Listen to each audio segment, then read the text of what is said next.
E o Lula se manifestou sobre a intervenção federal na segurança pública do Rio de Janeiro. Em entrevista à rádio Itatiaia, hoje pela manhã, o petista afirmou que a medida é uma pirotecnia do governo. Vamos ouvir, Reginaldo. Eu temo que essa intervenção no Rio de Janeiro seja uma coisa de pirotecnia, seja uma coisa de interesse, pura e simplesmente, de interesse político. O estado do Rio está muito empobrecido. Ele é a grande vítima desse país, da crise, é o Rio de Janeiro. Porque a indústria naval foi desmontada, porque a Petrobras, teve um baque muito grande com a Operação Lava Jato, porque a indústria de óleo e gás teve muito prejuízo, porque o Estado diminuiu muito a arrecadação, porque polícia não recebe salário, porque servidor não recebe salário, porque professor não recebe salário, e porque tem milhões de desempregados. Obviamente que ninguém pode ser contra uma tomada de posição emergencial para tentar diminuir a violência no Rio de Janeiro. Mas é preciso que a coisa não seja feita de forma estabanada, pensando apenas em política. Eu acho, se você quer saber o que eu penso de verdade, eu acho que o Temer está encontrando um jeito de ser candidato a presidente da República.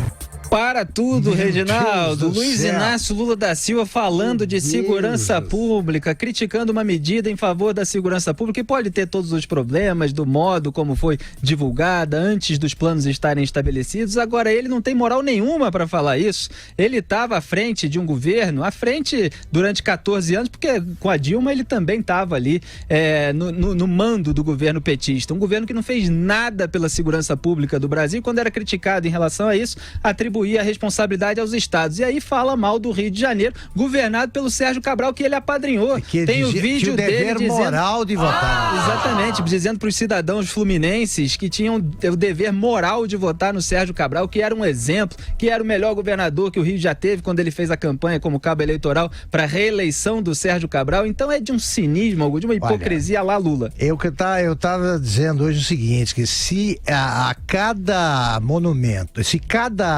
ao cinismo erguido pelo Lula valesse um dia de cadeia, ele estava condenado à prisão perpétua, porque eu nunca vi nada parecido. O Lula, ele diz ali, você viu? A Petrobras, né? Petrobras, ele não consegue pronunciar o nome. A Petrobras foi prejudicada pela Lava Jato, foi saqueada pela quadrilha que o Lula chefiou. Foi saqueada pelo Petrolão. Que a Lava Jato? A Lava Jato é a consequência. A Lava Jato prendeu os quadrilheiros. Quem acabou com a Petrobras foi a turma do Lula, que envolve o PMDB do Temer e o PP do Maluf e de outros. Então como é que ele pode acusar? Agora ele diz... Não, tá fazendo isso para ser presidente. Foi o que ele fez o tempo todo. Fez o tempo todo, pois eles não pediram. O PT não pediu, que não mobilizou o exército para cuidar da Olimpíada, não mobilizou o exército para fiscalizar a Copa do Mundo, vivia mobilizando o exército, agora é o Temer que inventou isso. Agora, ele dizia que essas UPPs, aquela vigarice, que aquele... teleférico do Morro do Alemão, era a prova de que eles tinham transformado todas as favelas em portos seguros. Era tudo mentira. E agora ele vem cobrando. Não é possível que o brasileiro seja tão desmemoriado. Não é possível que o brasileiro seja tratado como idiota, que é o que o Lula faz, sem reagir na eleição. Eu fiz um vídeo sobre esse lançamento do teleférico com o discurso de Lula, Dilma, Sérgio Cabral, Luiz Fernando Pezão, Eduardo Paes no lançamento e depois mostrando a realidade. É muito divertido, chama o Bonde da Farsa, é só vocês procurarem no YouTube. Maravilha. E o Lula falou também que o Rio não tem dinheiro para pagar servidor e tal, mas o Sérgio Cabral, apadrinhado por ele, aumentou o tamanho do Estado, aumentou a folha de pagamento, surfou na onda do preço alto dos royalties do petróleo e depois caiu o preço do barril, ele não tinha mais dinheiro, porque o Estado se tornou insustentável, assim como o Lula na esfera federal surfou na onda do preço alto das commodities no mercado internacional, quando caiu, não tinha mais dinheiro para bancar, o Estado se tornou insustentável. Culpa dos aliados dele. Agora, eu sem querer atropelar o Zé Maria, que quero ouvir, o Zé também é o seguinte, né? Os jornalistas, Eu não sei quem é a jornalista que o entrevistou e tal, mas o que é isso? O Lula põe a mão no ombro, começa a contar mentira e ela não diz, espera um pouco, porque qualquer jornalista independente faria isso. Espera um pouco, o senhor está brincando comigo porque o senhor está falando do Sérgio Cabral. Quem quebrou o Rio foi o Sérgio Cabral, né? A quadrilha dele. Não, do jeito que ele fala, parece que foi o Temer também que quebrou o Rio. E se fosse o Temer, é culpa dele, que indicou 2 vezes o Temer como candidato a vice-presidente da Dilma. Mas ele só é entrevistado por jornalista que não faz o contraponto factual. Zé Maria Trindade, diretamente de Brasília. O Lula tem moral para falar da segurança pública e do Rio de Janeiro, Zé? Pois é, não, né, Felipe? Ele está se desmentindo. Essa história das entrevistas aí é uma estratégia, Augusto, que você conhece muito bem, já falou aqui, né, de falar para alguns.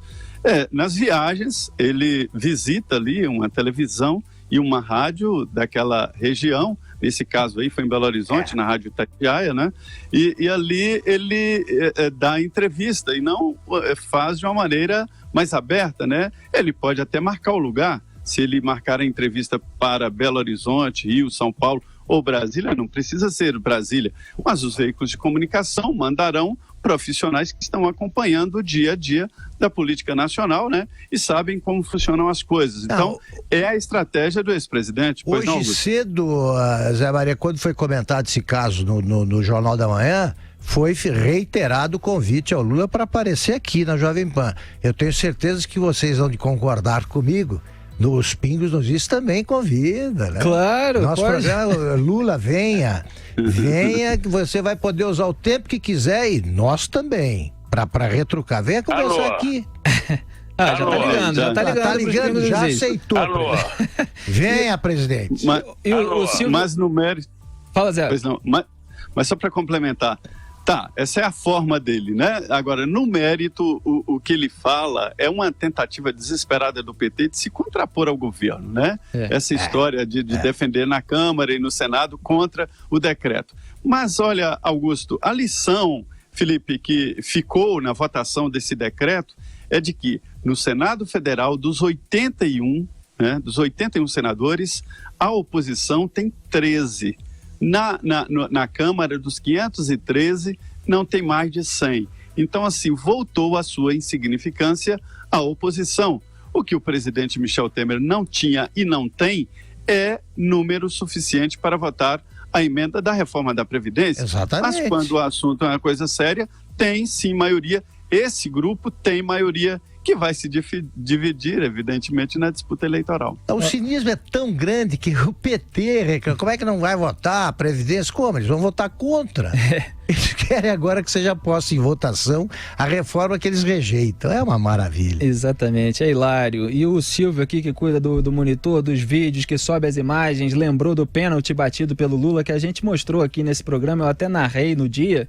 E o Lula vai bater o pênalti, para quem está assistindo pela internet, ó, no monitor atrás de mim. Ele prepara para bater, bateu na mão do goleiro, ou da goleira. É uma mulher? É goleira, mulher, agarrou o pênalti do Lula. E aí, como todo mundo é petista nessa pelada, que está sendo passada para quem está assistindo na internet, o juiz manda voltar, porque o Lula perdeu o pênalti. Aí ele vai lá de novo e acaba convertendo o pênalti. O Silvio está mostrando aqui no nosso monitor. Lula vai bater, é o dono da bola. Que demora um pouquinho, é o dono da bola, o dono da torcida, o dono do juiz, caminha Lula agora, sim. A goleira nem se mexeu.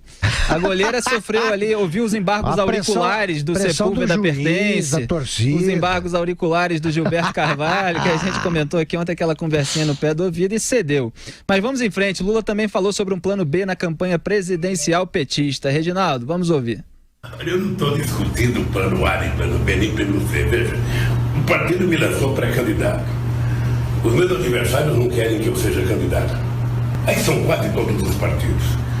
Me parece que a justiça está querendo cumprir esse papel que a elite brasileira econômica e que os políticos querem que o Lula não seja candidato. Ele tem que te afastar. Afinal de contas, nós tiramos a Dilma com um golpe para deixar esse baixinho voltar. Não vamos deixar, vamos tentar puni-lo. Então eu estou nessa briga. Ora, eu não posso ficar dizendo que tem plano B, porque eu nem superei ainda o plano A. Eu tenho que primeiro ver o que vai acontecer para me dizer ao partido, olha, nós estamos indo por esse caminho ou por outro caminho.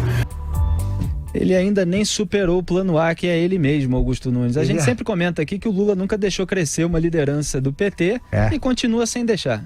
Aí ele vai o seguinte, como o Zé Maria já avisou e vai avisar de novo hoje, porque tem que avisar todos os dias, não será candidato porque cometeu crimes. Não será candidato por causa do Código Penal, antes da lei eleitoral. A lei eleitoral pega o Lula porque o Código Penal pegou primeiro. É isso aí, Zé Maria. O plano A do Lula é escapar da cadeia com a cumplicidade do STF. E eu acho que o plano B é igual ao plano A, não é isso? A história é a seguinte: o Lula sabe que não será candidato, né? Não é porque os adversários não querem, não é porque eles não querem, porque a legislação, o arcabouço jurídico do país impede que um ficha suja, ou seja, quem tenha sido condenado não é por um juiz, mas por um colegiado, né? Ele foi condenado por um juiz e depois por um colegiado. Então, nessa condição, não é que os adversários não queiram, mesmo que os adversários, até alguns querem, né? Não há como ser candidato porque foi enquadrado na lei ficha limpa. Então, ele sabe que não será candidato. A estratégia do PT é levar até onde puder essa candidatura, esse jeito, né? Porque a expectativa deles é de fazer uma bancada, pelo menos média, pelo menos um terço da bancada que existe hoje na Câmara dos Deputados e no Senado Federal. Essa é a estratégia. Agora, o melhor dos mundos para o PT seria se o ex-presidente registrasse a candidatura, iniciasse a campanha e lá na frente fosse substituído. E principalmente se fosse substituído no final, quando não há como trocar o número e a fotografia. Então isso aí serviria para dar um crescimento na campanha do PT, que todo mundo sabe que não ganharia, né? É mesmo a estratégia de não se definhar muito, porque vai se definhar de qualquer maneira, no Congresso Nacional. Essa é a estratégia do PT, é uma tentativa de sobrevivência, ficar menor, mas continuar com deputados na Câmara dos Deputados.